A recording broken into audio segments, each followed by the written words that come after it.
আমাদের বাড়ি ছোট্ট শিশুদের জন্য দেখো একটা সিলভারের বেবি মলের কালেকশন নিয়ে কিন্তু চলে এসেছি। দারুণ এই কালেকশনসগুলো যারা পারচেস করতে চাইছো, স্ক্রিনে আমি বুকিং নাম্বার দিয়ে দিয়েছি, সেখানে কন্ট্যাক্ট করে নিতে পারো। তো চলো দেরি না করে তোমাদের সাথে একটার পর একটা প্রাইস শেয়ার করে নিই। এই মলটা দেখো, এটা কিন্তু লাইট ওয়েটের মধ্যে আছে। এটার অ্যাপ্রক্স প্রাইস পড়ে যাচ্ছে কিন্তু 2300 টাকা। এই কালেকশনটা দেখো, এটা খুব সুন্দর একটা ডিজাইন মোটিভে করা আছে, আর এটার কিন্তু অ্যাপ্রক্স প্রাইস আছে 3200 টাকা।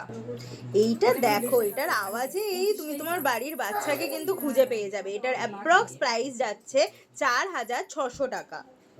নেক্সট এই কালেকশনটা দেখো, যারা একটু ভারীর মধ্যে চাও, এই কালেকশনটা কিন্তু তাদের জন্য। এটার অ্যাপ্রক্স প্রাইস যাচ্ছে 8200 টাকা। এই কালেকশনটা দেখো, এটার অ্যাপ্রক্স প্রাইস যাচ্ছে 6500 টাকা। লাস্ট একটা ব্ল্যাক বিটসের ওপরে দেখাই, এটার অ্যাপ্রক্স প্রাইস যাচ্ছে 7300 টাকা। যারা এই সুন্দর মলগুলো পারচেস করতে চাইছো, স্ক্রিনে থাকা বুকিং নাম্বারে আমাদের সাথে কন্ট্যাক্ট করে নাও। আর যারা শোরুমে এসে পারচেস করতে চাইছো, চলে আসতে হবে কিন্তু 30 নম্বর রাখালদাস আড্ডি রোড, কলকাতা 27।